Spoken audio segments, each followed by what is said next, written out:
transformação gerada por Jesus Cristo. A paz do Senhor a todos, irmãos. Eu sou o pastor Marcos Menezes, do canal Evangelho do Reino em 1 Minuto. Irmãos, ajudem a divulgar este vídeo. Compartilhem nos seus grupos de WhatsApp. Compartilhe para 5 pessoas, para que elas também conheçam sobre a verdade e a palavra de Deus. Conto com vocês, irmãos, para atingir mais pessoas. Bem, neste vídeo eu vou falar da transformação gerada por Jesus Cristo. Às vezes eu estou olhando para cá, porque o meu roteiro está aqui no outro monitor. Então, eu às vezes olho para cá porque eu estou lendo o roteiro para seguir exatamente as questões que estão na Bíblia, para que eu não fuja da questão da Bíblia e sim foque no roteiro, tá bom? É só para avisar vocês, porque às vezes eu estou olhando porque eu estou vendo a sequência do roteiro. Então assim, irmãos, a palavra de hoje ela está alinhada à transformação gerada por Jesus Cristo. E quando eu falo da transformação gerada por Jesus Cristo, eu tenho 3 pontos que nós devemos olhar para eles. O primeiro ponto é como somos antes de conhecer a Jesus Cristo. O segundo ponto, quando julgamos que conhecemos a Jesus Cristo. E o terceiro ponto é quando de fato conhecemos a Jesus Cristo. Quando eu falo como somos antes de conhecer a Jesus Cristo, como é que nós somos, irmãos? Nós fazemos tudo errado. Eu falo isso porque eu também fui do mundo antes de conhecer a Deus, antes de conhecer a Jesus Cristo. Nós fazemos tudo errado. Eu até hoje falo, se eu conhecesse a Deus como eu conheço hoje, muita coisa eu não teria feito errada. Mas nós pecamos muito contra Deus. E quando nós somos do mundo, quais são os pontos que nós cometemos de erro? Nós praticamos a imoralidade sexual, somos mentirosos, somos soberbos, murmuradores, fofoqueiros, injustos. Nós nos iramos contra o próximo por motivos banais. Somos assassinos e cruéis. Não somos misericordiosos. Falamos mal de tudo e de todos. Aonde eu me baseio para falar essas questões do como nós somos antes de conhecer a Cristo? Lá em Gálatas 5, dos versículos 19 ao 21, que fala dos frutos da carne. Eu não vou citar eles aqui, mas vocês podem ler lá, Gálatas 5, dos versículos 19 a 21, que fala sobre os frutos da carne. Irmãos, vocês percebem que quando nós não conhecemos a Cristo, não conhecemos a Deus, nós praticamos todos esses atos e somos cruéis. Nós praticamos tudo isso. E vocês colocando um pouco, fazendo um exercício, voltando na sua memória, vocês vão ver o que nós fazemos durante essa etapa de não conhecermos a Deus. Nós nos entregamos totalmente às coisas erradas e aí nos afastamos de Deus. Mas como a misericórdia de Deus, ela se renova a cada manhã e ela alcança muitos. A misericórdia de Deus alcança muitos. Então, quando nós não conhecemos a Jesus, trabalhamos para a carne, portanto trabalhamos para Satanás, porque Satanás jaz no mundo, o mundo jaz no maligno. Então, quando nós trabalhamos para a carne, nós estamos trabalhando para Satanás e fazendo tudo aquilo que é errado, né? E aí vem o segundo ponto, que é quando julgamos que conhecemos a Deus. Quando julgamos que conhecemos a Deus. Quando julgamos que conhecemos a Deus, isso que eu vou falar, irmãos, não são para todos, mas uma boa parte, porque tem alguns que de fato fazem essas questões que eu vou dizer e de fato reconhece Cristo como seu Salvador e recebe essa transformação.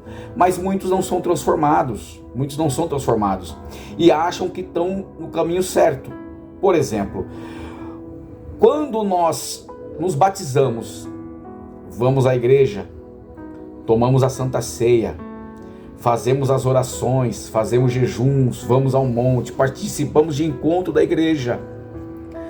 Mas nada disso fez a menor diferença. Por quê? Porque continuamos a fazer tudo errado. E achamos que por ter ou fazer parte do corpo da igreja, estamos salvos. Ou seja, você se batizou, frequenta a igreja, toma a Santa Ceia, faz as suas orações, faz os seus jejuns, vai ao monte, participa de encontros, faz a obra. Só que o que acontece? Mesmo assim, fazendo tudo isso, continua a fazer o que é errado. É uma das questões que eu falo, o que nós fazemos que é errado nós fazemos parte da igreja, nos batizamos, mas quando você descobre um segredo do seu amigo ou do seu irmão, o que você faz? Você vai lá e espalha ou você guarda para você? Então, se você espalha esse segredo, colocando uma palavra contra o seu irmão, uma palavra que ela não diz nem respeito a você, mesmo que seja verdade, porque pior é se for fofoca e for invenção, mas mesmo que seja verdade contra o seu irmão, coisa que não diz respeito a você, você tem que deixar para lá.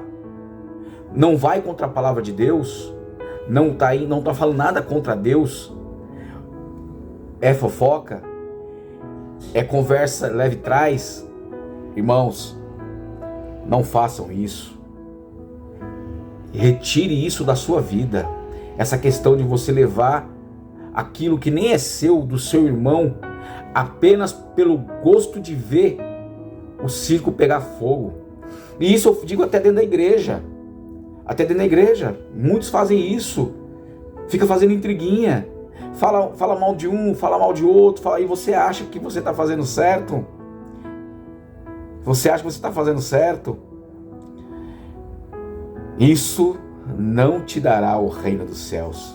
Não te dará o reino dos céus. Porque quando você tem algo do seu irmão e não desrespeita você, e não vai contra a palavra de Deus, porque se for contra a palavra de Deus, você tem que defender. Mas não vai contra a palavra de Deus. É fofoca, é leve trás. Largue isso, abandone isso. A outra questão é o homem, quando passa aquela mulher ou passa aquele homem charmoso, bonito, o que você faz? Você, homem, segue a mulher até ela sumir de vista e desejando-a? E você, mulher, o que você faz? Segue o homem até sumir de vista desejando-o? Jesus disse: aquele que olhar para uma mulher e desejá-la, já peca. E isso vale para a mulher também. Se a mulher olhar para o homem e desejá-la, também peca. Você está na igreja, recebeu o batismo, tem todas aquelas características que eu falei para você, mas comete esse tipo de erro, também é um problema. Mostra que você não entendeu quem é Jesus ainda. Outra questão: o seu irmão errou com você e você ficou furioso ou furiosa, O que você faz? Entende e perdoa-o? Ou quer vingar-se? Quer que ele sinta o que você sentiu? Quer ir à forra? Lembre-se, se você perdoou, a gente vai lá na citação de Jesus. Quando Pedro pergunta a ele: quantas vezes devo perdoar meu irmão? 7 vezes? Jesus fala: não, 70 vezes 7. Perdoá-lo. Agora, se você não perdoa o seu irmão, porque você quer se vingar e quer ir à forra, lembre-se, se você não perdoou, você também não será perdoado. Porque a palavra fala: aquele que não perdoa, também não receberá perdão. Eu coloquei algumas questões, Tem as questões de você, um irmão seu, pode ser um desconhecido, precisa de você, e você vira as costas. Hoje mesmo eu ouvi um depoimento, a pessoa fala assim, eu preciso de ajuda. Eu falo, não, vai trabalhar, não ajuda ninguém. Então, essa é uma outra questão. Essa é uma outra questão. Você virar as costas por seu irmão é uma outra questão. Significa que também que você não entendeu nada sobre Cristo. Eu coloquei aqui algumas questões, mas posso aqui ficar citando inúmeras questões. Uma outra questão você vai no mercado. Hoje é muito difícil, né? Você andar com dinheiro, mas só uma analogia para vocês entenderem. Você vai no mercado, você faz suas compras, você dá um dinheiro e você recebe um troco a mais. Em vez de você falar assim, você tá errado, você me deu um troco a mais, devolver, o que você faz? Você pega e embolsa e coloca no bolso e vai embora. Muitos de vocês ouvindo isso vão dar risada, né? Vai dar risada dessa questão, mas isso é errado. E aí eu digo para vocês, nós tropeçamos naquilo que é pequeno e pedimos a Deus coisas grandes. Meu Deus, me dê isso, me dê aquilo outro, e fica pedindo Deus, mas tropeçando naquilo que é pequeno. Se você tropeça naquilo que é pequeno, Deus não vai te dar nada grande, coisas grandes. Portanto, corrija as coisas pequenas, para que ao corrigi-las, vocês recebam outras coisas maiores de Deus. Porque tropeçando nas pequenas, você não receberá nada grande de Deus. Corrija as coisas pequenas. Então, essa é uma questão. Então você percebe que, voltando aqui, que muitos se batizaram, vão à igreja, tomam santa ceia, fazem orações, faz jejum, vai ao monte, trabalha para a igreja, mas cometem os erros primários. Cometem os erros que mostram que vocês não entenderam quem é Jesus Cristo. Jesus Cristo amou o homem até o fim. Até o fim. Então, essa é a questão que nós temos que entender. E a terceira e última questão, para deixar claro para vocês, é quando de fato nós conhecemos a Jesus Cristo. Quando de fato nós conhecemos a Jesus Cristo. Eu vou ler algumas citações das Escrituras e vou destacar a palavra transformação. Eu vou ler aqui Romanos 6:22, que fala: agora, porém, libertados do pecado, transformados em servos de Deus, transformados em servos de Deus, o fruto que vocês colhem é para a santificação. E o fim, neste caso, é a vida eterna. Transformação, transformados. Também eu cito 2 Coríntios 3:18. E todos nós, com o rosto descoberto, contemplando a glória do Senhor, somos transformados, a palavra transformação, de glória em glória, na sua própria imagem, como pelo Senhor, que é o Espírito. Desculpa o tempo de resposta, porque eu estou lendo aqui e estava lá fora da tela. Que é o Espírito. Aí nós temos também Filipenses. Deixa eu trazer para dentro da tela tudo aqui, para não ficar fácil aqui de falar para vocês e ler aqui os versículos também. Vocês podem acompanhar para suas escrituras, tá? Eu estou dando a citação para vocês saberem aonde se encontra. Eu vou ler Filipenses 3:21. O qual transformará o nosso corpo de humilhação. Ó, de novo, transformará, a palavra transformação. O qual transformará o nosso corpo de humilhação para ser igual ao corpo da sua glória, segundo a eficácia do poder que ele tem de até subordinar a si todas as coisas. Filipenses 3:21. Romanos 12:2. E não vivam conforme os padrões deste mundo, mas deixem que Deus os transforme pela renovação da mente, para que possam experimentar qual é boa, agradável e perfeita vontade de Deus. Transformação da mente. Transformação, mas deixem que Deus os transforme pela renovação da mente. Transformação, né? E aí, o que vem de importante? mas você vai perguntar, pastor Marcos, eu entendi que nascemos na carne, às vezes achamos que estamos em Cristo e estamos fazendo as coisas erradas, mas quando estamos de Cristo, nós temos que ser transformados. Mas como eu consigo alcançar essa transformação? De que modo?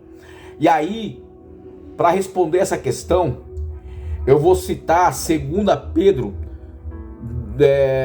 capítulo 1, dos versículos 5 ao 8, que fala assim: por causa disso, concentrando todos os seus esforços, acrescentem à fé que vocês têm a virtude, o conhecimento, ao conhecimento o domínio próprio, ao domínio próprio a perseverança, a piedade, a fraternidade, o amor, porque essas qualidades, estando presente e aumentando cada vez mais, farão com que vocês não sejam nem inativos, nem infrutíferos, no pleno conhecimento do nosso Senhor Jesus Cristo. Vocês percebem essa questão de 2 Pedro, do capítulo 1, dos versículos de 5 a 8? E mais, eu vou também comentar aqui de 2 Pedro, capítulo 1 de novo, mas o versículo 10. Por isso, irmãos, procurem com empenho cada vez maior confirmar a vocação e a eleição de vocês, porque fazendo assim, vocês jamais tropeçarão. A eleição e a vocação. Olha só como que nós somos transformados pelo poder de Cristo. Quando nós buscamos, a virtude, o conhecimento, a piedade, a fraternidade, o amor.